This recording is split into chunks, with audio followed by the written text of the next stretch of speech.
Chapter 1: The Architect. Bryant Novick stared at the lines of code on his screen, eyes burning from 18 straight hours of work. His revolutionary blockchain protocol, nicknamed Prometheus, was finally taking shape after 3 years of relentless development. At 38, he was betting everything on this technology that could decentralize the entire financial system while making transactions untraceable. "Daddy, you promised." The voice of his 9-year-old daughter Abby pulled him from his digital trance. She stood in the doorway of his home office, clutching her science project materials. Bryant glanced at his watch, 11:20 p.m. He'd completely forgotten about helping with her volcano. "I'm so sorry, Pumpkin." He rubbed his bloodshot eyes. "Let me save this and I'll help you right now." "Mom already did it." Abby mumbled, disappointed. "She said not to bother you because you're too busy making money that doesn't exist." The comment's done. Meredith, his wife of 12 years, had grown increasingly bitter about his work. She married him when he was climbing the corporate ladder at Silverstream Technologies with a comfortable 6-figure salary. His decision 3 years ago to quit and pursue his blockchain vision had been a constant source of tension. "Is your mother still awake?" Bryant asked. "She went out with her friends from the country club again." Abby looked down. She said she needed adult conversation. Bryant felt the familiar knot in his stomach tighten. These girls' nights had become more frequent lately. Last week, he'd found a receipt for a $300 dinner at Oreo in her purse. Far more extravagant than a casual night out. "Come here," he said, opening his arms. Abby rushed into them. "I promise I'm going to make this all worth it. One day very soon, people will understand what I've been building." Later that night, Bryant heard Meredith stumble in around 2 a.m., smelling of expensive whiskey and wearing a dress he didn't recognize. When she slipped into bed, he pretended to be asleep, too exhausted for another argument. The next morning, over coffee, Bryant tried to bridge the growing gap between them. "I made a breakthrough yesterday," he said. "The protocol's alpha test worked perfectly. We're months ahead of schedule." Meredith looked up from her phone with practiced disinterest. At 36, she still turned heads with her polished beauty. Maintained through rigorous fitness regimens and cosmetic treatments Bryant could barely afford. "That's nice," she said flatly. "Did you remember we have the Sandersons' charity gala tomorrow night?" "I can't go," Bryant said. The investor meeting with Delta Venture was moved up. "This could be our funding breakthrough." "Perfect," Meredith snapped, slamming her mug down. "I'll just go alone again. At least I won't have to explain crypto to confused old ladies while you stand or looking like you haven't slept in weeks." "This isn't just crypto, Meredith. If Prometheus works. If. She cut them off. 3 years of if, Bryant. Meanwhile, Abby barely knows her father. "I'm using credit cards to maintain appearances and you're chasing digital fairy gold." What Meredith didn't understand or refuse to was that Bryant wasn't creating just another cryptocurrency. Prometheus was designed to be unhackable, untraceable, incapable of processing transactions in milliseconds. If successful, it would revolutionize everything from banking to international trade. 6 more months, Bryant promised. "That's all I need." "You said that 6 months ago," Meredith replied coldly. "And 6 months before that." The doorbell interrupted their standoff. Bryant opened the door to find his mentor and former professor, Dr. Franklin Webb, standing there with a knowing smile. "Am I interrupting?" "I brought bagels," said the silver-haired academic who'd first introduced Bryant to blockchain technology during his graduate studies. Franklin, Meredith's demeanor shifted instantly to charm mode. "What a lovely surprise. Come in." Over breakfast, Franklin updated them on his connections at MIT's Digital Currency Initiative. They're working on similar protocols, but nothing as elegant as Prometheus. "Bryant, your approach to the consensus mechanism is completely revolutionary." Bryant noticed Meredith's expression changed slightly at this external validation. For years, she'd assumed his work was a pipe dream because none of their social circle understood it. The Sanderson Foundation is looking to diversify their investment portfolio into blockchain, Franklin mentioned casually. "They're hoping to find the next big innovation before it explodes." Meredith's eyebrows rose. The Sandersons were Boston old money, pillars of the society she desperately wanted to join. "Bryant's presenting to potential investors tomorrow night," she said quickly. "But perhaps the weekend after?" "I'll make the introduction," Franklin promised. "They'll be impressed." After Franklin left, Meredith was uncharacteristically thoughtful. "Maybe I've been too hard on you," she admitted. "But you have to understand how difficult this has been." Bryant embraced her, relief washing over him. "It's almost over. Everything's about to change." What Bryant couldn't know was how prophetic those words would prove, but not in the way he imagined. Later that week, at the charity gala Meredith attended alone, she would meet a man who would set in motion to complete unraveling of their lives. His name was Dorian Frost, and he would take particular interest when Meredith mentioned her husband's blockchain project. Chapter 2, The Interloper. The Delta Venture meeting had been a disaster. The investors, a group of traditional finance types, couldn't grasp Bryant's vision for Prometheus. So it's like Bitcoin, one had asked dismissively. No, it's an entirely different. Bryant had tried to explain before being cut off. We've seen crypto come and go. What makes her special? By the time Bryant returned home, exhausted and defeated, Meredith was already back from the gala, humming as she removed her earrings in their bedroom. How was your meeting? She asked with unusual interest. They didn't get it, Bryant sighed. How was the gala? Meredith's eyes lit up. Actually, I met someone you should talk to. Dorian Frost. He runs Crescent Capital Partners and specifically invests in blockchain technology. Bryant perked up. Really? Did you tell him about Prometheus? Just the basics, she smiled. He was fascinated. He wants to meet you. 3 days later, Bryant sat across from Dorian Frost at an upscale restaurant downtown. Frost was everything Bryant wasn't. Polished, charismatic, with an ease that came from old money and elite schools. At 45, he exuded success from his tailored suit to his confident smile. Meredith described your project quite passionately. Frost said, swirling his Birdo. Though I suspect she didn't quite grasp the technical details. She tries, Bryant said defensively. Of course, Frost nodded sympathetically. It must be difficult having a vision others can't see. Tell me about Prometheus. Unlike the Delta Venture investors, Frost asked insightful questions that showed genuine understanding. By dessert, Bryant felt he'd finally found someone who recognized Prometheus's potential. I'd like my technical team to review your work, Frost said. If it's as groundbreaking as it sounds, Crescent could offer substantial backing. Over the next weeks, Frost became a fixture in their lives. He invited the novice to exclusive events, sent gifts for Abby, and arranged for Bryant to pitch to serious tech investors. Meredith bloomed under his attention, dressing more expensively and laughing more freely than she had in years. Bryant was too preoccupied with finalizing Prometheus to notice the subtle shifts. Meredith's lingering glances at Frost, their private jokes, the way she touched her hair when he entered a room. He didn't see the text messages or the accidental meetings when Bryant was working. Franklin Webb noticed, however, after observing Meredith and Frost at a tech conference reception, he pulled Bryant aside. How much does Frost know about your algorithms? He asked sharply. The general architecture, Bryant replied. Nothing proprietary. What? Something feels off, Franklin frowned. I checked his background. Crescent Capital has a pattern of investing in startups, gaining access to their IP, then abandoning them after filing competing patents. Dorian wouldn't do that, Bryant said. He gets the vision. Just be careful what you share, Franklin warned. And maybe pay more attention to your wife. Bryant dismissed the warning as paranoia, but a seed of doubt was planted. That night, he came home early and overheard Meredith on the phone in their bedroom. He doesn't suspect anything, she was saying softly. He's completely focused on the launch. Yes, I've seen the documents, but they're password protected. I know what's at stake, Dorian. Bryant froze, heart pounding. He backed away silently, mind racing. In his home office, he checked his security logs and discovered someone had attempted to access his protected files from Meredith's laptop. The next morning, instead of confronting her, Bryant set a trap. He created a folder labeled Prometheus_final_algorithms containing altered code that would appear legitimate to non-experts but would catastrophically fail if implemented. He deliberately mentioned the folder to Meredith over dinner. 3 years of work finally compiled in one place, he said. The patent attorney needs it by Tuesday. That night, he installed a keystroke logger on their home network and went to bed early, claiming exhaustion. At 1:23 a.m., his phone alerted him. The honeypot folder had been accessed and copied to a USB drive. Bryant lay in the darkness beside his sleeping wife, a cold clarity washing over him. The woman he'd loved for 12 years, the mother of his child, had betrayed him in the most fundamental way. Instead of confrontation, he chose calculation. He would let the trap play out while accelerating his real work on Prometheus. The betrayal crystallized something in him. A ruthless resolve that burned away his former trust and replaced it with icy determination.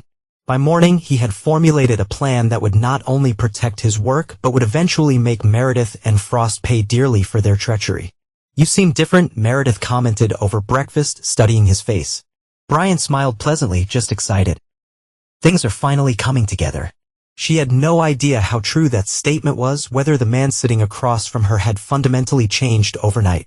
The old Bryant, trusting, somewhat naive, consumed by his vision, had died in the darkness. What remained was something far more dangerous, a brilliant mind fueled by betrayal.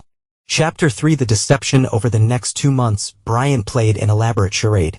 On the surface, he continued working feverishly on Prometheus while growing increasingly distracted and despondent. He deliberately left financial statements showing dwindling resources around the house and started forgetting important social events. "Mom says you're having a breakdown," Abby said one evening as Bryant taught her chest in his office. The one place he was certain wasn't bugged by Frost people. "What do you think?" Bryant asked carefully. Abby studied the board before moving her knight. "I think you're playing a long game." Like in chess, Bryant smiled at his daughter's perceptiveness. "Sometimes, Pumpkin, when people think you're losing, it gives you an advantage they don't expect." Behind the scenes, Bryant had secretly completed the actual Prometheus protocol, storing the authentic code on servers only he could access. The version he worked on at home was an elaborate decoy, functional enough to seem legitimate, but missing the revolutionary elements that made Prometheus truly valuable. Meanwhile, he hired a private investigator to document Meredith's affair with Frost. The evidence mounted quickly: hotel rendezvous, intimate dinners, and explicit text messages discussing their plans for Bryant's technology and money. Most painful was discovering Meredith had involved Abby in their schemes. The investigators' photos showed Frost taking Abby for ice cream, buying her expensive gifts, and gradually positioning himself as a father figure. In several photos, Abby looked uncomfortable but compliant. "He's manipulating my daughter," Bryant muttered, staring at the images. "There's more," the investigator said grimly, sliding across divorce papers already drafted in Meredith's name. "They're planning something soon. The lawyer is Huntington. She's known for aggressive settlements that leave spouses with nothing." Father's Day fell on a Sunday in mid-June. The evening before, Bryant received a text from Franklin. Frost met with Chinese investors claiming proprietary blockchain technology. Moving timeline up, Bryant responded, preceding his plan. "Stand by." That night, he securely uploaded the real Prometheus protocol to Franklin's server with specific instructions. "Launch only if you receive my signal or if I'm incapacitated for more than 72 hours. The next morning, Abby bounced into their bedroom carrying a tray with burnt toast and coffee. "Happy Father's Day, Daddy," she exclaimed. "We've got a super special surprise for you." Meredith appeared, looking nervous but determined. "We've been planning this for weeks. Haven't we, sweetie?" Bryant noted the strain in her smile, the way she avoided his eyes. He'd expected something today but played along with practice obliviousness. "What's my surprise?" he asked, pretending excitement. "You have to be blindfolded."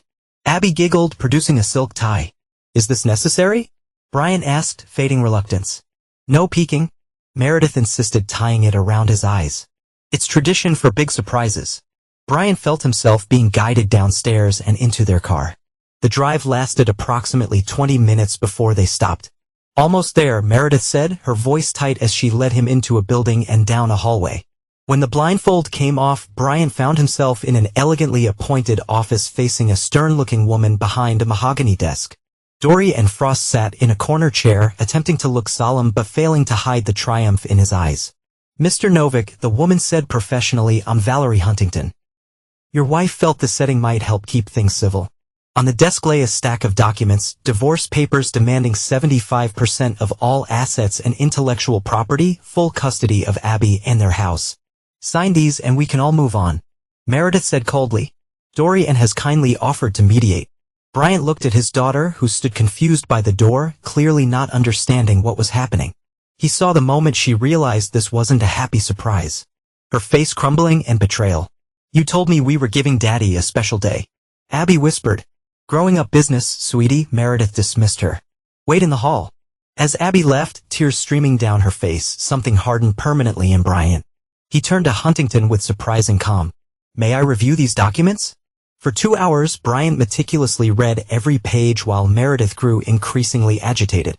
Frost checked his watch repeatedly. Finally, Bryant looked up. "And if I don't sign, we go to court," Huntington replied, "where evidence of your mental instability, financial mismanagement, and parental neglect will be presented." Bryant nodded thoughtfully. "I see." With deliberate slowness, he signed every page. His expression unreadable. Meredith didn't notice the slight smile that flickered across his face when he reached page 17. The intellectual property transfer. Congratulations on your freedom, Meredith. Bryant said quietly as he stood to leave. I hope it brings you everything you deserve. In the hallway he knelt before a tearful Abby. Did you know about this? He asked gently. Mom said we were surprising you with a special Father's Day, she sobbed. She said the blindfold was part of the fun. Listen carefully. Bryant whispered, wiping her tears. Sometimes things aren't what they seem. No matter what happens next, remember I love you more than anything in this world. As Bryant walked away, Frost emerged from the office with a triumphant smile. No hard feelings, right? Business is business. Bryant looked at him with such cold intensity that Frost's smile faltered. You know what the ancient Greeks said about Prometheus? Bryant asked quietly. He wasn't just punished for stealing fire. He was punished for giving power to those who didn't understand its consequences. With that cryptic statement, Bryant walked out, leaving his soon-to-be ex-wife and her lover believing they had won. They couldn't have been more wrong. Chapter 4, The Fallout. The week following the divorce ambush was precisely orchestrated chaos. Bryant moved into a modest apartment across town while Meredith and Frost celebrated their victory with a weekend in the Hamptons. Photos of them on Frost yet circulated among their social circle, cementing Bryant's humiliation. What no one saw was Bryant in a secure basement facility at MIT, working furiously with Franklin Webb to launch the authentic Prometheus protocol. While Frost's technical team struggled with the sabotaged code, Bryant activated the final version on a protected network. They'll realize soon that the code they stole is fundamentally flawed. Franklin observed as they monitored the deployment. By then, it won't matter. Bryant replied, eyes fixed on the screens showing transaction processing speeds that shattered all existing records. Prometheus wasn't merely a new cryptocurrency. It was an entirely new framework for digital value exchange with military-grade security protocols. While Bitcoin processed 7 transactions per second, Prometheus handled over 10,000 while maintaining perfect anonymity. On day 6 after the divorce, Abby called Bryant in tears. Mom's changing all the locks, she sobbed. She says I can't see you until the custody hearing. Did you secure what I asked for? Bryant asked calmly. Yes, Abby whispered. I put your backup drives and the papers from your safe and the hollow tree like you showed me. Good girl, Bryant said. Remember our chess lessons? This is just the opening game. That night, Bryant retrieved the hidden materials, including evidence of Meredith's affair, financial documentation, and most importantly, proof that his intellectual property had been developed years before meeting Frost. The next morning, he received a call from Sullivan Gardner, his divorce attorney. They filed an emergency motion claiming you're hiding assets, Sullivan reported. And there's something else. Frost has submitted patent applications remarkably similar to your work. Right on schedule, Bryant noted calmly. You don't seem surprised, Sullivan observed. I'm not, Bryant replied. File our countermotion immediately with Exhibits A through F. The exhibits contain devastating evidence. Meredith's documented affair, her attempts to access Bryant's secured files, and most damaging, Frost's pattern of intellectual property theft from previous startups. By week's end, the legal momentum had shifted dramatically. The judge, initially sympathetic to Meredith's claims, now viewed the case with open skepticism.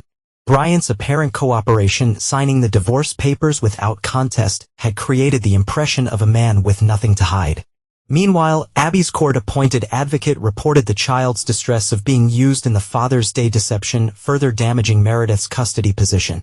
10 days after the divorce ambush, Bryant sat alone in his apartment, monitoring cryptocurrency exchanges worldwide as Prometheus quietly went live.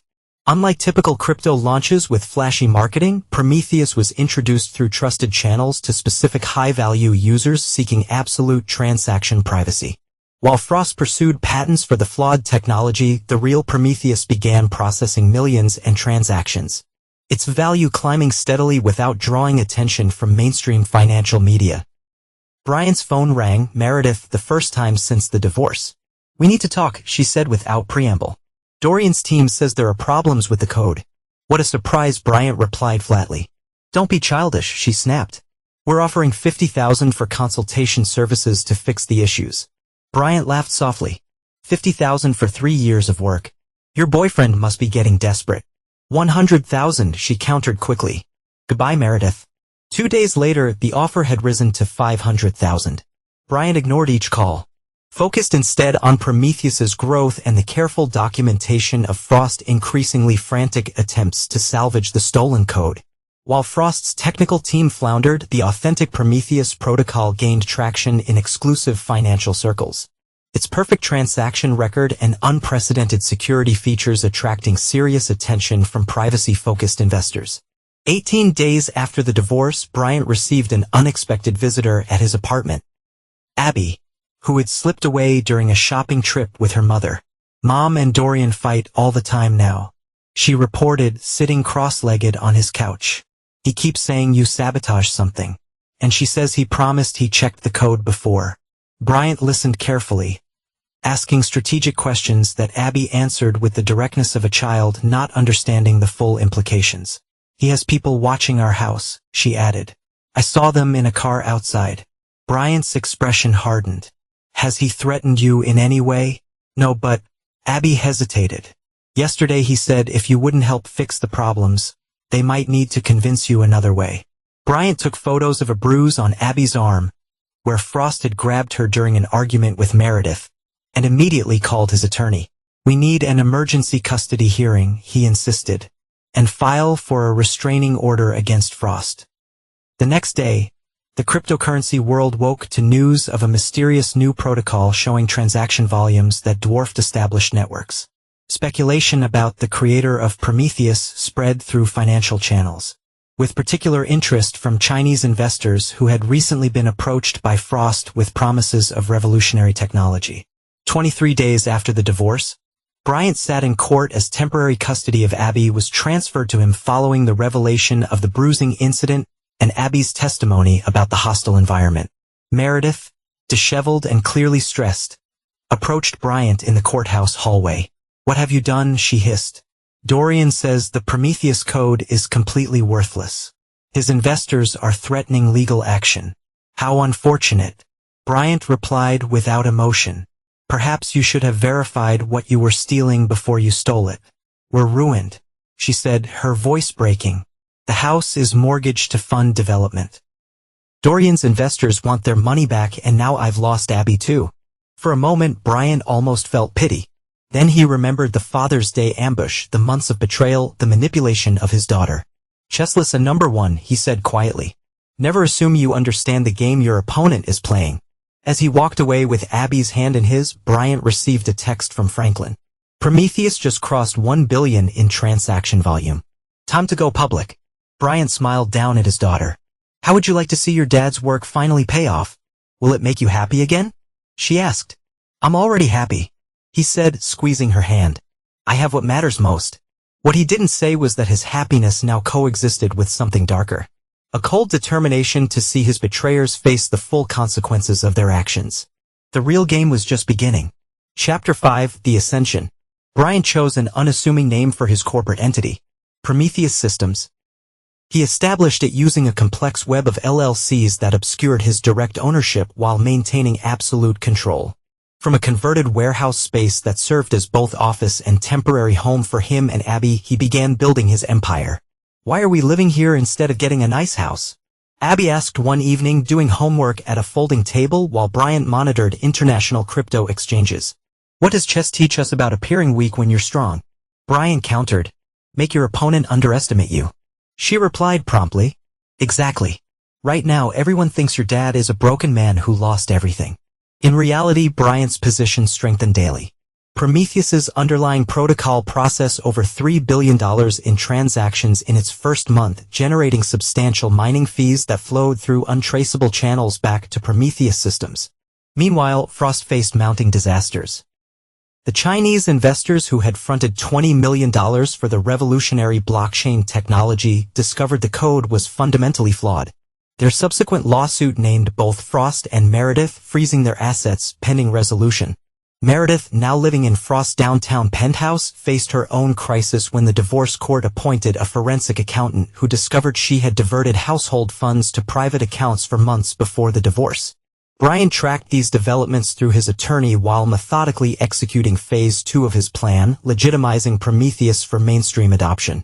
45 days after the divorce, Bryant arranged a meeting with Sylvia Torres, CEO of Nexus Pay, a digital payment processor struggling against larger competitors. In a secure conference room, Bryant demonstrated Prometheus's capabilities. "This processes how many transactions per second?" Torres asked incredulously. 20,000 in the current implementation, Bryant replied, with potential to scale to 50,000, and the security protocol. Quantum-resistant encryption with perfect forward secrecy, essentially unhackable with current technology. Torres studied him carefully. "Why come to Nexus Pay? With this technology, any major player would give you billions." "Because you'll give me something more valuable than money," Bryant explained. "Complete anonymity while we scale. The major players would want their branding, their control. I need a partner willing to follow my implementation timeline precisely." The deal they struck would later be recognized as one of the most lopsided in financial technology history. Nexus Pay received non-exclusive implementation rights to Prometheus in exchange for 30% of transaction fees and a critical class. Bryant's identity would remain completely confidential. With institutional backing secured, Prometheus began its controlled expansion. Nexus Pay stock surged 400% in 2 weeks as they announced a revolutionary new processing system that protected user privacy while drastically reducing transaction costs. 60 days after the divorce, Franklin Webb visited the warehouse headquarters with news from academic circles. "MIT wants to give you the Pioneer in Digital Economics Award," he announced. "Your protocol has been analyzed by their cryptography team and they're calling it the most significant advancement since Bitcoin." "Decline politely," Bryant instructed. "The time isn't right for public recognition." Instead, Bryant focused on establishing the infrastructure that would ultimately serve his revenge. He created a specialized team, young, brilliant cryptographers and systems engineers sworn to secrecy and compensated with Prometheus tokens now worth millions. "Your mission," he told them, "is to create perfect financial transparency where anonymity currently exists." This seemingly paradoxical goal would become the foundation of what his team called Project Nemesis, a specialized application of Prometheus technology that could trace and expose hidden financial transactions without being detected. 70 days after the divorce, Bryant received intelligence that Frost had leveraged his remaining assets to short Nexus Pay stock, believing the surge was a temporary bubble.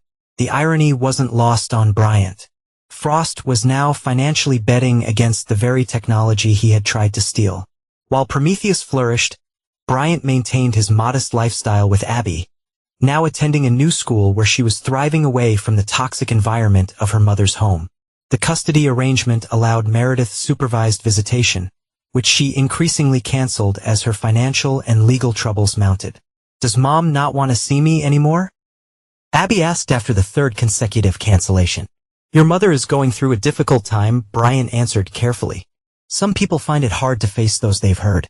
85 days after the divorce, the financial world was rocked by a Bloomberg article analyzing the explosive growth of the Prometheus protocol and speculating about its anonymous creator.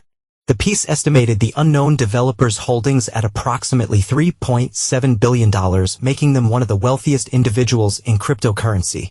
The day after publication, Meredith called Bryant for the first time in weeks. "I know what you've done," she said, her voice a mixture of anger and desperation. "The real Prometheus was never in our home system." "Was it?" "You're only now figuring that out." Bryant replied, disappointing. "Dorian is ruined," she continued.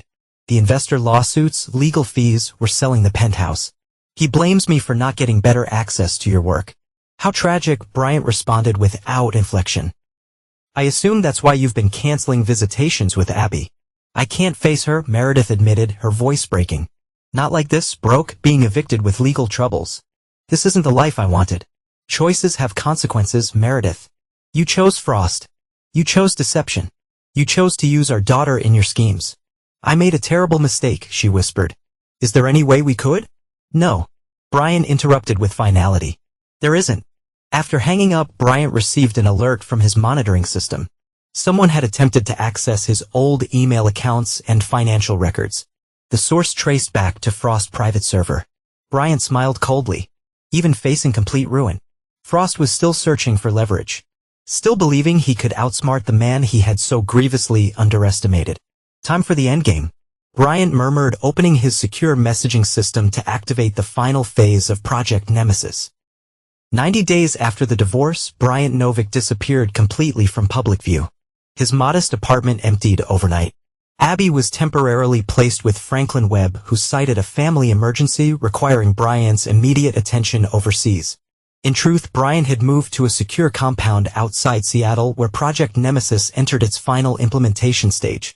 From this fortified location, surrounded by his elite team, he prepared to unveil the full power of Prometheus. Not just as a revolutionary financial technology, but as an instrument of perfect, inescapable justice. The disappearance coincided with rumors and financial circles of an imminent major announcement about Prometheus's creator. The cryptocurrency's value surged in anticipation, crossing the threshold that would officially make its anonymous developer a billionaire. 100 days after the divorce, a simple press release from Prometheus Systems announced. The developer known as Prometheus will address the World Economic Technology Summit via secure video link on Thursday. The countdown to revelation had begun. Chapter 6: The Unveiling. The World Economic Technology Summit in Davos attracted the global financial elite. CEOs, central bankers, and technology visionaries gathered in the Swiss Alpine resort to discuss the future of money. The unscheduled announcement of Prometheus's creator's appearance sent shockwaves through the conference. In a Boston apartment, Dorian Frost and Meredith Novick watched the live stream. Their once luxurious surroundings replaced by rented furniture. Frost had aged visibly in the months since the divorce debacle. His confident demeanor replaced by nervous agitation. "This could be our chance," he muttered, pouring his third scotch of the morning. "If we can prove connection to your ex-husband's work." Meredith's phone buzzed with a text from an unknown number. "Watch carefully." Her blood rankled. "Dorian, I think Bryant is behind this announcement." On stage in Davos, the moderator addressed the packed auditorium. "Ladies and gentlemen, we're honored to present a secure transmission from the creator of the Prometheus protocol, whose identity has remained the financial world's greatest mystery." The massive screen illuminated, showing not a face but the Prometheus symbol, a stylized figure holding digital fire. A digitally altered voice spoke. "Prometheus stole fire from the gods to empower humanity. Today, I'm revealing how this new financial fire can illuminate what has long remained hidden." The voice explained how Prometheus wasn't merely a transaction protocol, but a sophisticated system capable of tracing and verifying financial movements through seemingly impenetrable shells and privacy structures. To demonstrate, I've selected a case study involving systematic intellectual property theft and financial fraud. The screen changed to display familiar faces: Dorian Frost and several Chinese investors at a meeting dated 3 weeks before Bryant's divorce. "Oh God," Meredith whispered, watching in horror. Documents appeared showing Frost had received $36 million from Chinese state-backed funds in exchange for technology he didn't own. Bank records revealed how he'd moved the money through 17 jurisdictions traditionally considered financial black holes. The voice continued implacably. "Prometheus can follow these transactions precisely, revealing how these funds were used to bribe patent officials, manipulate court proceedings, and attempt to steal intellectual property developed by others." In Boston, Frost launched for his phone. "We need to leave now. If the feds see this." The apartment door crashed open as federal agents swarmed in, weapons drawn. "Dorian Frost, you're under arrest for wire fraud, intellectual property theft, and violations of the Foreign Corrupt Practices Act." As Frost was handcuffed, an agent approached Meredith. "Meredith Novick? We have some questions about your involvement in Mr. Frost's activities." In Davos, the presentation continued, meticulously documenting how Prometheus had tracked complex financial crimes previously considered untraceable. Banking executives shifted uncomfortably as the system demonstrated capabilities that rendered traditional financial secrecy obsolete. Near the conclusion, the digitally altered voice made an announcement that sent cryptocurrency markets into frenzy. "Today, I'm transferring control of the Prometheus Foundation to a consortium of international universities. My personal holdings valued at approximately $5.6 billion. We'll fund research into ethical implementations of this technology." The screen shifted to show the foundation's and inaugural board of directors, distinguished cryptographers, ethicists, and economists. Among them was Dr. Franklin Webb, listed as acting director. As global media exploded with the news, Bryant Novick sat in his Seattle compound watching multiple screens. One showed the Davos presentation, another displayed Frost being led to a police vehicle, and a third monitored cryptocurrency exchanges where Prometheus tokens surged to unprecedented values. A secure phone rang. "Franklin." It's working perfectly, the professor reported.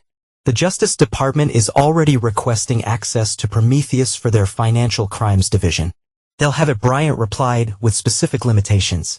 The board position was unexpected, Franklin noted. I assume you have your reasons.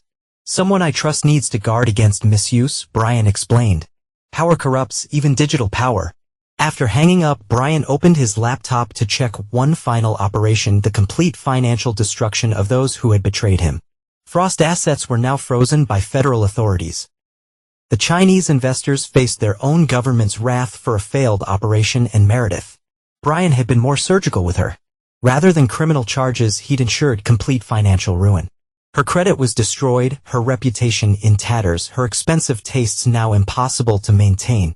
The house she'd fought for in the divorce was underwater and dead, and the cushy alimony payment she'd expected were legally avoided by her documented affair and involvement in Frost schemes.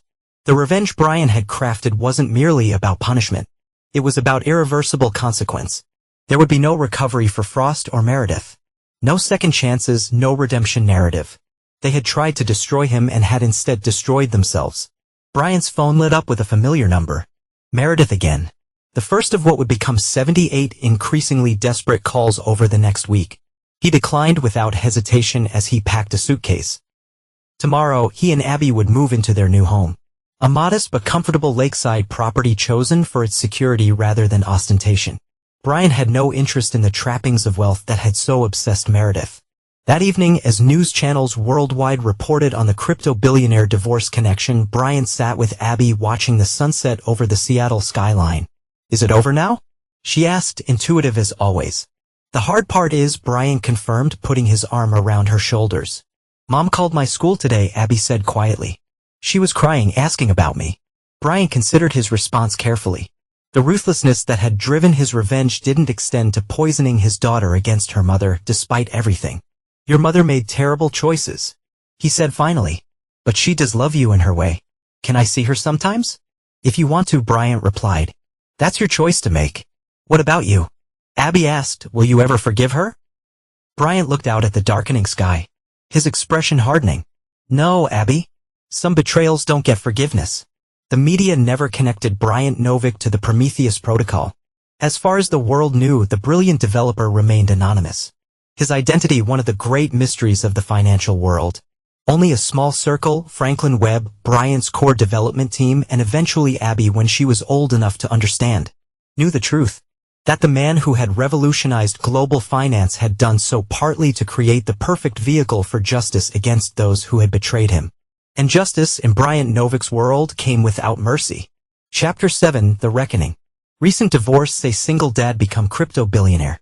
The headline splashed across financial news sites worldwide exactly 1 week after the Davos revolution. While the article didn't name Bryant specifically, the timing and circumstances left little doubt for those involved. Meredith had called Bryant 78 times in those 7 days, each call declined without comment.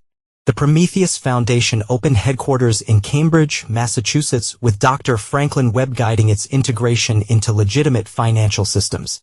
Meanwhile, federal prosecutors built what they called airtight cases against Frost and his co-conspirators using evidence provided through the Prometheus system. 6 months after the divorce, Bryant and Abby settled into their new routine in a Seattle suburb.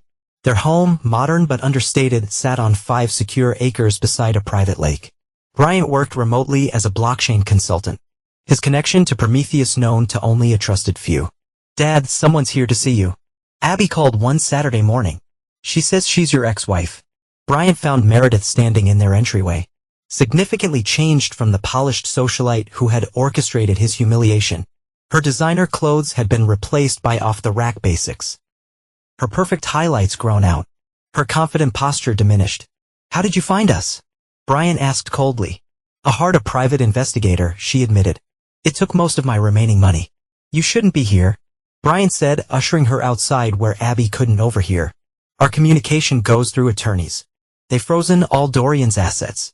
Meredith said desperately. I have nothing. The house is in foreclosure. My credit is destroyed and no one in our old circle will speak to me. Consequences, Bryant replied simply. I know you're behind Prometheus, she pressed. The timing, the technology, it can't be coincidence. Bryant's expression remained impassive. You should leave. I made a terrible mistake. Meredith pleaded, tears forming. I was frustrated and impatient. Dorian manipulated me with promises. Stop. Brian interrupted sharply. You weren't manipulated. You were greedy and disloyal. You used our daughter in your schemes. I still love you, she whispered. Something flashed in Brian's eyes. Not compassion, but disgust. Is that what this is about? You've lost your rich boyfriend, your lifestyle. So now you love me again. Now that I have what you always wanted. It's not like that. She protested weakly. You blindfolded me and led me to a divorce lawyer on Father's Day. Brian reminded her, his voice dangerously controlled. You conspired to steal everything I'd built. You chose Frost over your family. There's no coming back from that. Not ever. Meredith's desperation turned to anger. You cold bastard. You engineered all of this. Dorian's arrest.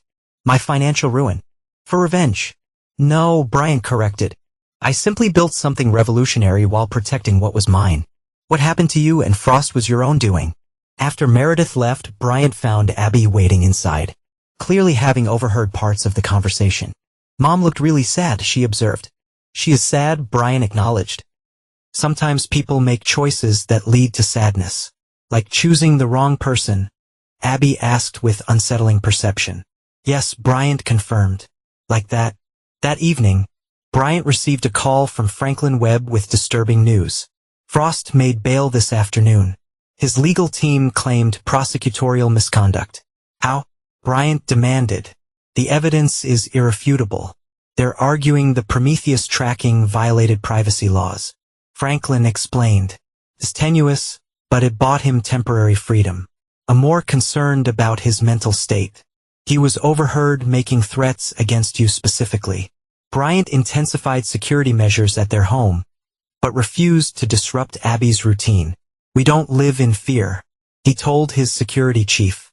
We prepare and remain vigilant. 3 days later, Bryant received an encrypted message from an anonymous source.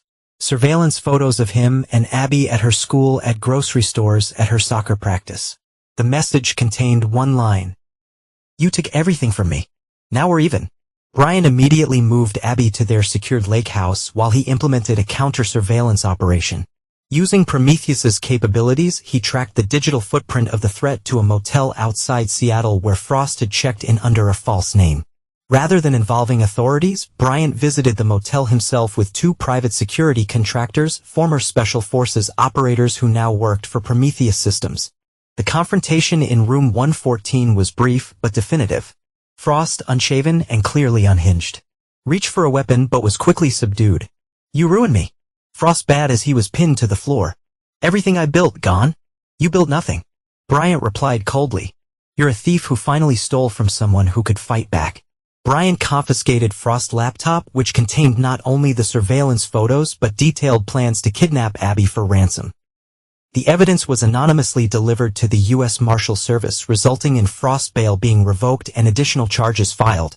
2 weeks later, federal prosecutors approached Bryant through intermediaries seeking testimony in their expanding case against Frost Network. I'll cooperate fully. Bryant agreed. Under one condition, complete anonymity. For the next month, Bryant provided testimony via secure video link, his identity protected by court order. The evidence he provided expanded the case beyond Frost to include corrupt patent officials, compromised judges, and Chinese military intelligence officers who had backed the technology theft. The investigation revealed something even more disturbing. Meredith's involvement had been deeper than initially apparent. Email records showed she had been feeding Frost information about Bryant's work for nearly a year before the divorce. Motivated not just by the affair, but by promised millions when Prometheus was stolen and commercialized. When confronted with this evidence, Meredith accepted a plea deal to testify against Frost, receiving immunity from prosecution in exchange for complete cooperation. She chose self-preservation again. Franklin observed when Bryant shared this development. Are you surprised? Not in the slightest. Bryant replied. Loyalty was never her strong suit. The federal case expanded to include national security implications as prosecutors argued that Frost's attempted theft of Prometheus technology constituted economic espionage backed by a foreign power. Meanwhile, the legitimate Prometheus protocol continued its extraordinary growth. Under the Foundation's guidance, It was adopted by major financial institutions worldwide, revolutionizing everything from international wire transfers to micropayments.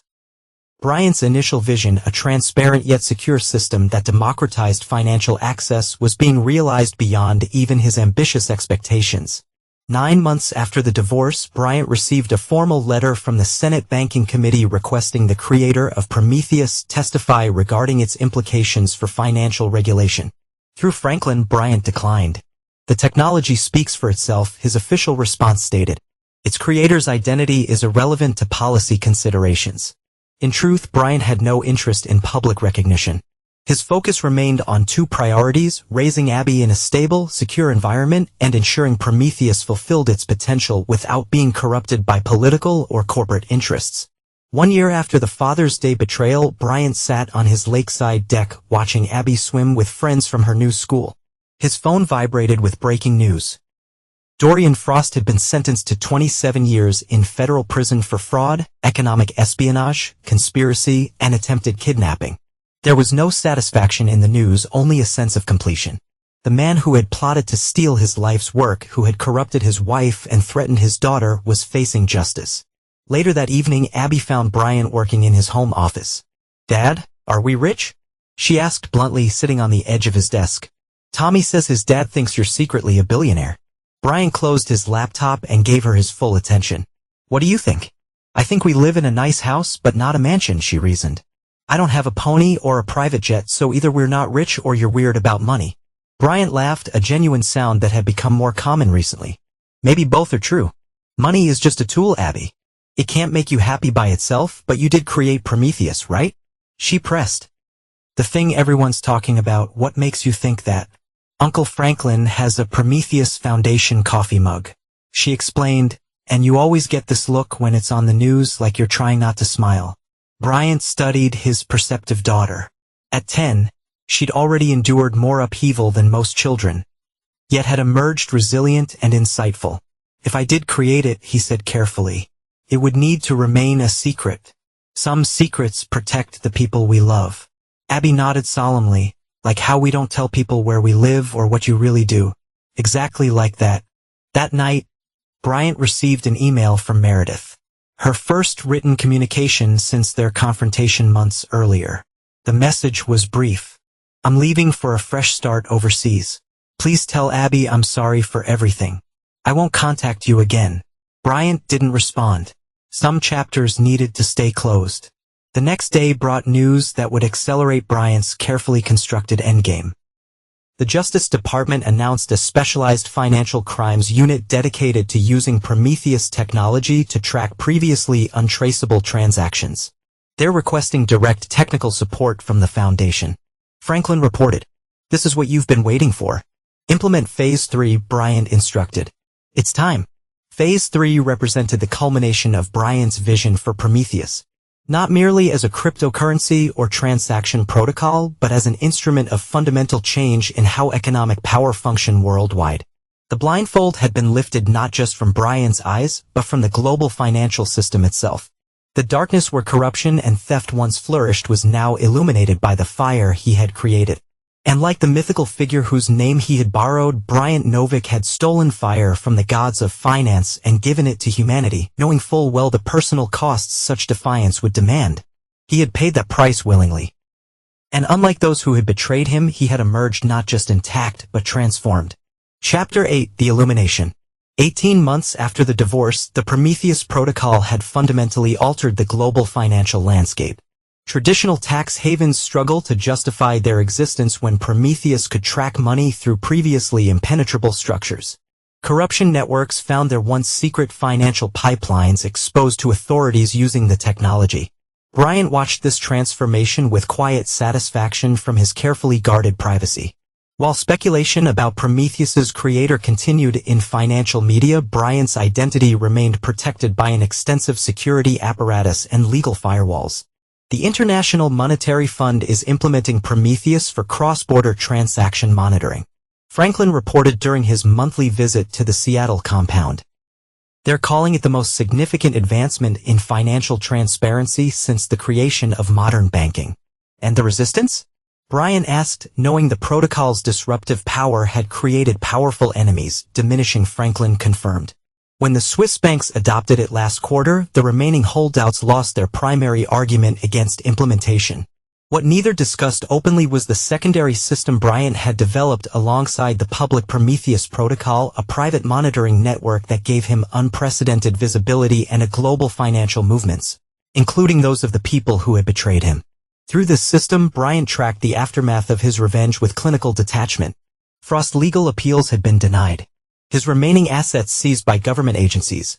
The Chinese investors who had backed him faced their own government's retribution for a failed operation.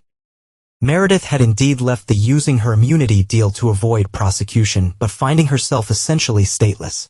Unwelcome in financial circles globally due to her association with Frost crimes. Bryant's monitoring showed her working as an English teacher in Southeast Asia. Her glamorous form of life replaced by modest subsistence.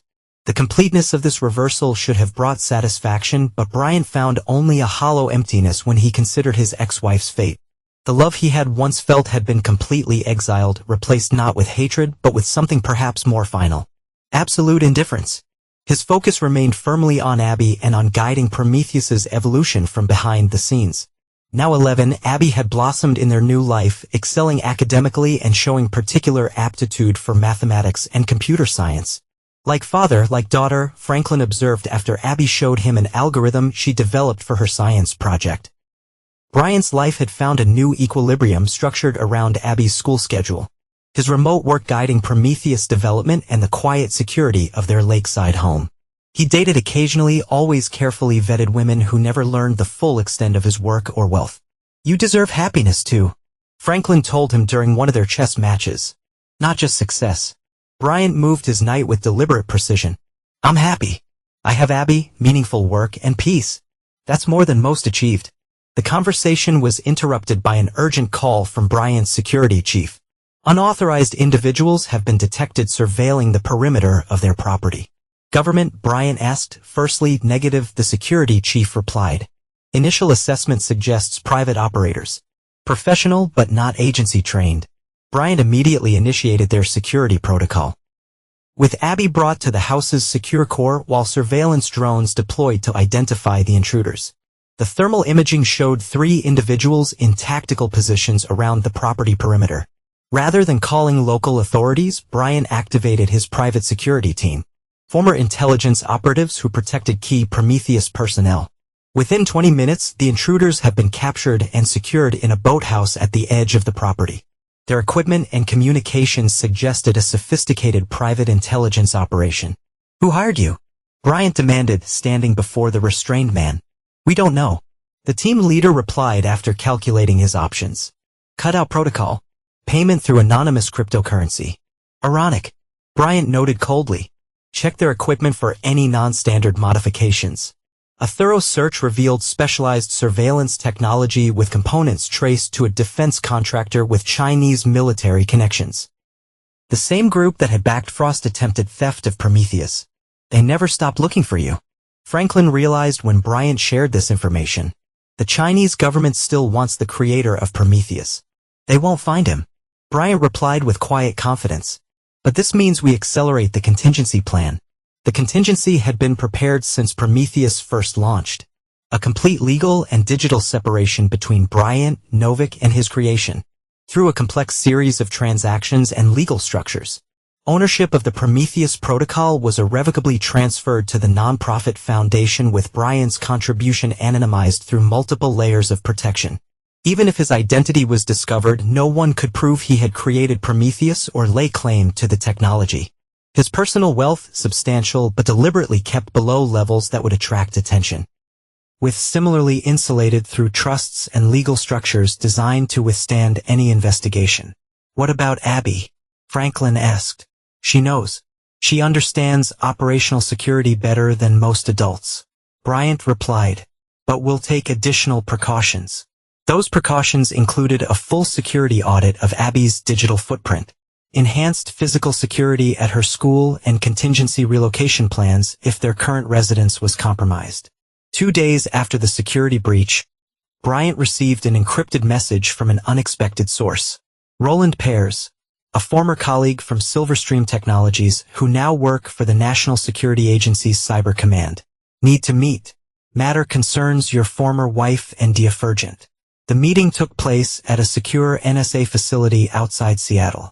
Pears, now showing the stress of his high-pressure position, brief Bryant on a disturbing development.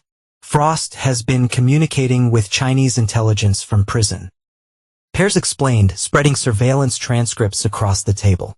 He's offering something called Prometheus Zero, claiming it's the original prototype you developed before the public version.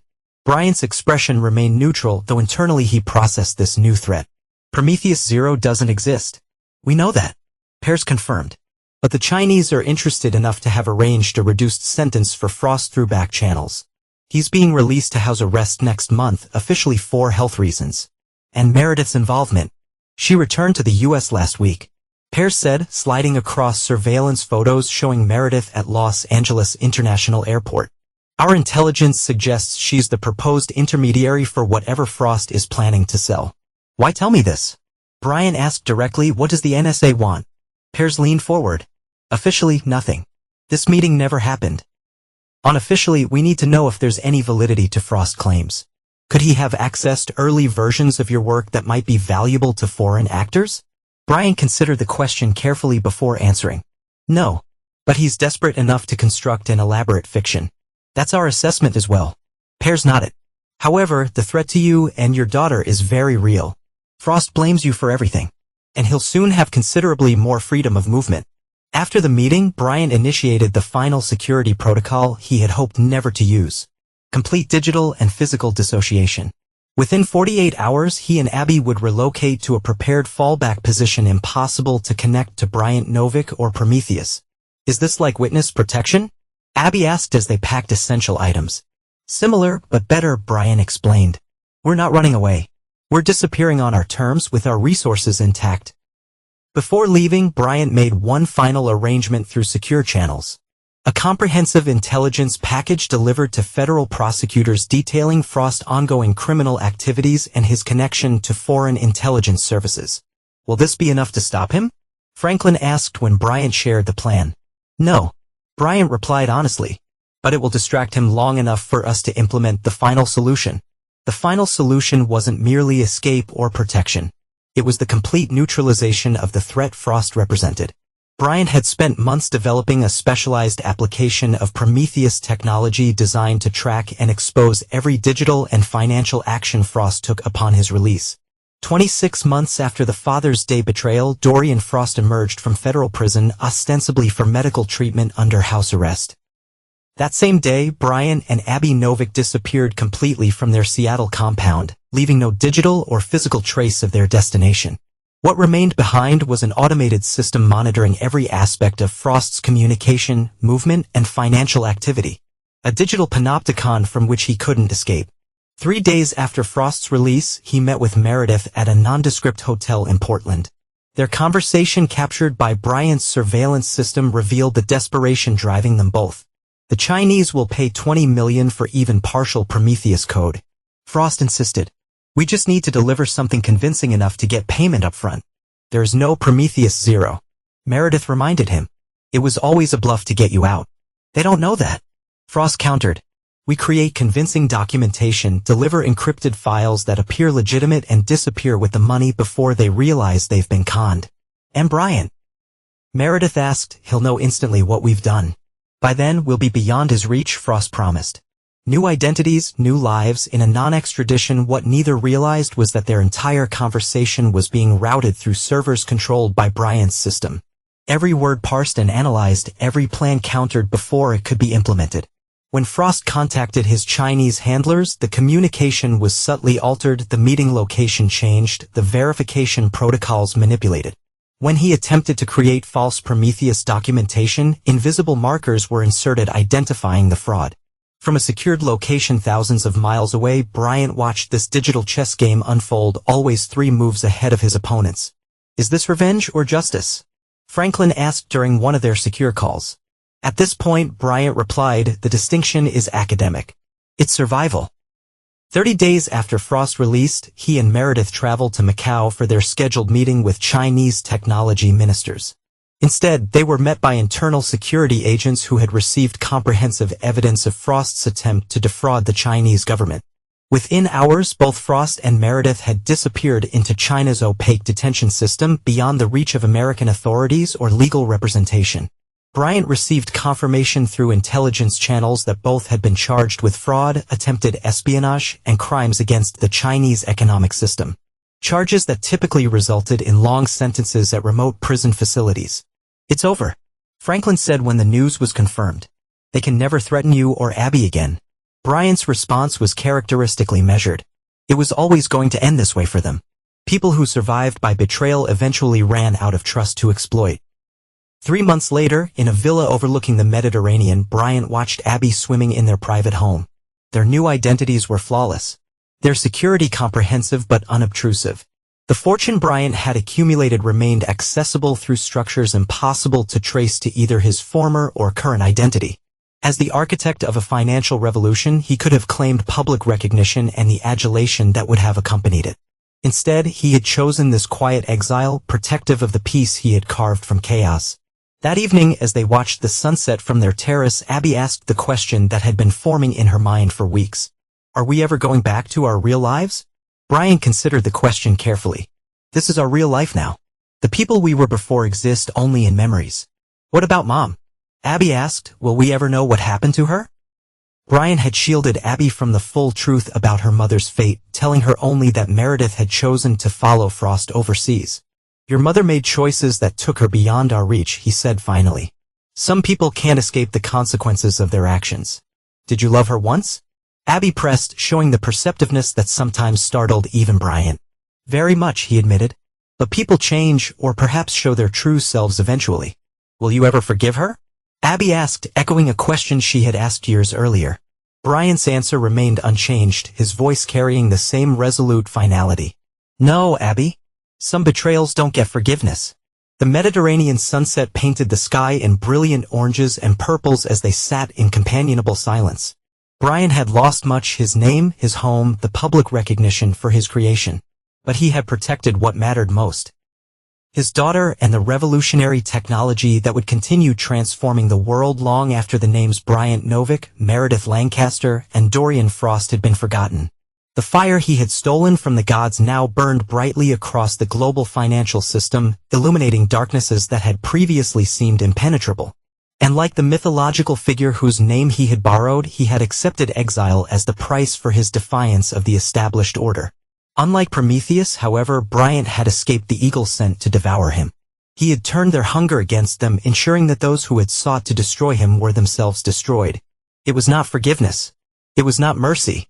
It was perfect, inescapable justice. Cold as code and absolute as mathematics. Chapter 9. The Phoenix. 5 years after the Father's Day betrayal, Bryant sat at his desk in their village study reviewing the latest Prometheus Foundation report. The protocol now processed over 60% of global financial transactions, its security and efficiency standards having become the industry benchmark. At 16, Abby had grown into a brilliant young woman with her father's analytical mind and a compassion he sometimes envied. Currently attending an elite international school under their new identity, she was already receiving interest from prestigious universities worldwide. "Someone sent you a package," Abby announced, entering with a small career envelope. "Biometric verification required." Bryant scanned his thumb on the encoded lock, immediately alert. Few people knew their location and fewer still had access to such secure delivery methods. Inside was a single USB drive and a handwritten note from Franklin. "Thought you should know, contingency measures advised." The drive contained news reports and classified intelligence about Dorian Frost's death in a Chinese detention facility, officially from natural causes, though the circumstances suggested otherwise. More concerning were records showing Meredith had been released after serving 3 years. Her current whereabouts unknown. "Problem?" Abby asked, noting her father's focused concentration. "Nothing immediate." Bryant replied, already implementing additional security protocols through his encrypted system. "Just a loose end that needs monitoring." 3 days later, Bryant received an alert that someone had attempted to access an old email account he'd maintained as a honeypot, a digital tripwire designed to detect anyone searching for Bryant Novick. The access originated from Monaco, less than 100 miles from their Mediterranean villa. Coincidence? Franklin asked during their weekly secure call. There are no coincidences in my world. Bryant replied. Implement Shadow Protocol 7. The protocol deployed a sophisticated digital countermeasure. False information strategically placed to suggest Bryant had relocated to New Zealand years earlier. Meanwhile, enhanced physical security discreetly surrounded their Mediterranean compound. 2 weeks passed without incident, leading Bryant to consider whether the threat had been neutralized or diverted. Then, during a routine security sweep, his team discovered a sophisticated listening device hidden in Abby's private sailboat. Her 16th birthday gift that she kept moored in the local marina. The discovery triggered immediate evacuation to their secondary safe house in the mountains. As Bryant's security team swept their villa for additional surveillance, he debated the most effective response to this invasion of their sanctuary. We should just disappear again, Abby suggested as they settled into the mountain chalet. We've done it before. Bryant studied his daughter's calm resilience with pride. Running worked when you were younger, but you deserve stability now. Friends, school, a normal life. Normal left the building when I was 9. Abby pointed out with a wry smile, so reminiscent of her mother that it momentarily caught Bryant off guard. That evening, Bryant's secured phone rang with an unfamiliar number. After verification protocols, he answered to hear a voice he hadn't expected. Hello, Bryant, Meredith said softly. It's been a long time. Bryant signaled his security team to trace the call while maintaining conversation. How did you find us? With great difficulty, she admitted. 5 years in a Chinese prison gives you perspective on what matters. I needed to see Abby. That's not possible, Bryant replied flatly. I've changed, Meredith insisted. The woman who betrayed you died in that prison. I just want to apologize to her daughter. Your surveillance devices suggest otherwise, Bryant countered. The listening equipment on her boat wasn't placed by someone seeking reconciliation. A pause. That wasn't me. I've been watching from a distance, trying to find the right moment to approach. But I'm not the only one looking for you. The security team's signal confirmed the call originated from a hotel in Nice, approximately 50 miles away. Simultaneous surveillance showed a woman matching Meredith's description in the hotel bar. Older, harder, but unmistakably her. Who else? Bryant demanded.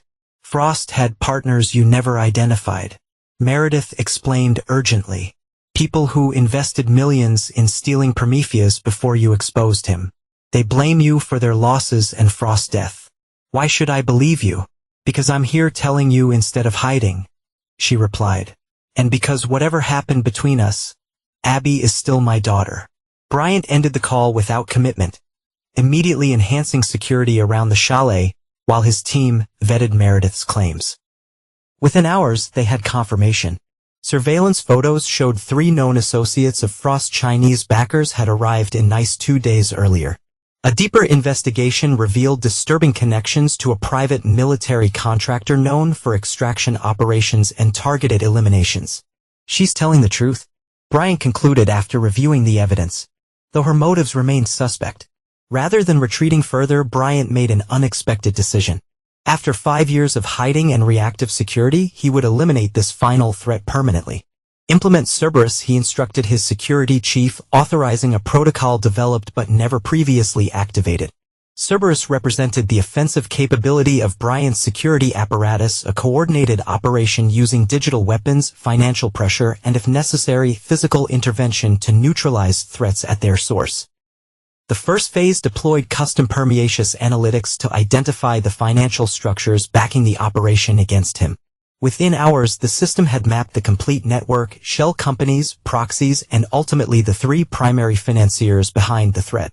Chinese military intelligence, Franklin asked when Bryant shared the findings. Former officials now operating privately, Bryant clarified, using resources diverted during their government service to pursue personal vendettas. The second phase froze their operational accounts through an untraceable implementation of permeaceous security protocols, stranding their tactical team without resources or support. For the final phase, Bryant did something he had avoided for years. He deliberately revealed his location through controlled channels, creating an irresistible target for the remnants of Frost's network. You're using yourself as bait, Franklin realized with alarm. I'm ending this permanently, Bryant corrected. On my terms, on my territory. 3 days later, as Bryant had calculated, the mercenary team attempted infiltration of the mountain shale by passing the obvious security to approach through the densely forested northern perimeter. They encountered neither Bryant nor Abby, but rather an elite security team specifically positioned based on predictive analysis of their most likely approach. The confrontation was brief, professional, and decisive. By morning, the captured operatives had revealed their complete operational structure under interrogation. Bryant's team methodically documented evidence of the conspiracy against him, creating an intelligence package that would ensure its architects faced international prosecution. "Is Mom really back?" Abby asked as they prepared to return to their villa, the threat neutralized. "Yes," Bryant confirmed. "She claims she wants to apologize to you. Do you believe her?" Bryant considered the question carefully. "I believe she wants to see you." People rarely change fundamentally, but sometimes they gain perspective. "Can I meet her?" Abby asked, her expression a complex mixture of emotions. Despite his personal feelings about Meredith, Bryant recognized his daughter's right to form her own judgment. "If that's what you want, with appropriate security precautions." The meeting was arranged at a neutral location, a private dining room in a discreet restaurant in Monaco, surrounded by Bryant's security team. Meredith arrived alone, visibly nervous and significantly changed from the polished socialite who had orchestrated the father's debut trail. Bryant observed remotely as mother and daughter met for the first time in over 5 years. Their conversation began awkwardly but gradually found rhythm as Meredith explained her actions without excusing them and apologized without expectation of forgiveness. "I don't expect to be part of your life again," she told Abby. "I just needed you to know that what happened wasn't your fault and that despite my terrible choices, I never stopped loving you." After 2 hours, Abby emerged emotionally drained but with a new clarity. "She's different," she told Bryant. "Broken in some ways, but more real." "What do you want to happen now?" Bryant asked, prioritizing his daughter's needs above his own feelings. "I'd like to see her occasionally," Abby decided, "not as my mother exactly, but as someone from my past who's trying to be better." Bryant nodded, accepting her decision without imposing his own judgment. "That can be arranged with continuing security protocols." Later that evening, Bryant met privately with Meredith at the same restaurant. Their first direct conversation in years without Abby present. "Thank you," Meredith said simply, "for letting me see her, for raising her so well despite everything I did." "I didn't do it for you," Bryant replied evenly. "I know." Meredith looked down at her hands. The polished manicures of her former life replaced by the utilitarian simplicity of someone who had learned harsh lessons about survival. "For what it's worth, I understand now what I threw away. Not just the wealth or comfort, but the family we had."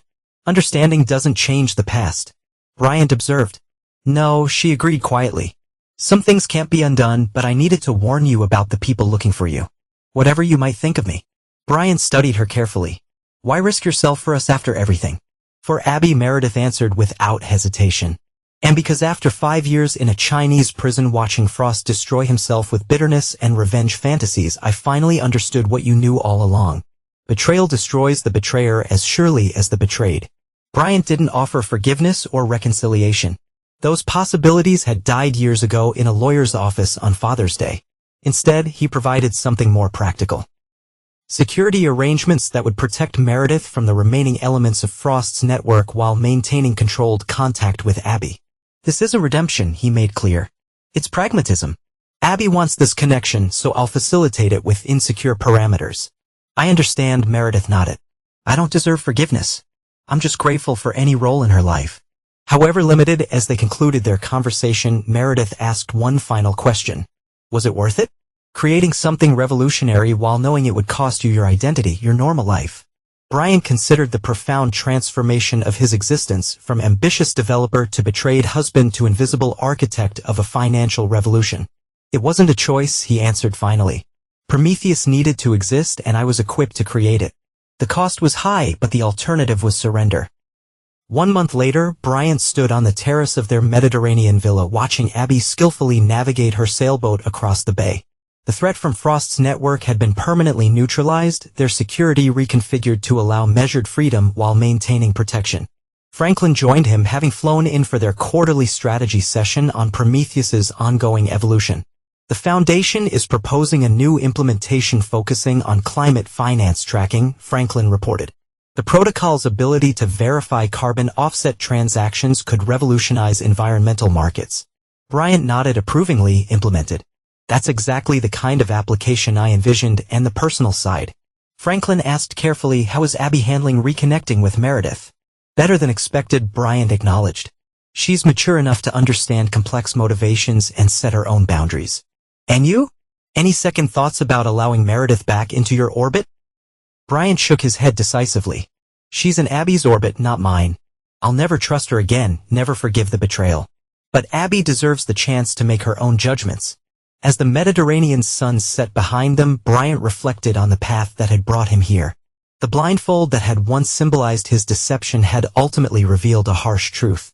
Loyalty couldn't be assumed, only proven through adversity.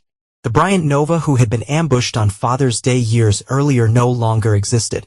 Destroyed as thoroughly as his betrayers had intended, though not in the way they had planned. In his place stood someone stronger, more resolute, and ultimately more effective. A man who had created a technology that changed the world while ensuring those who had betrayed him faced the inescapable consequences of their actions. There was a certain symmetry to the outcome. The blindfold had been meant to lead him to destruction but had instead forced him to see with perfect clarity. The divorce papers designed to strip him of everything had liberated him to build something revolutionary. And the betrayal that should have broken him had instead forged him into something his enemies had fatally underestimated. A man who would never again be blindsided by deception, never again offer trust without absolute verification, and never, under any circumstances, forgive those who had betrayed him. It wasn't a happy ending in the conventional sense, but it was just this, cold, complete, and inescapable, just like Prometheus itself.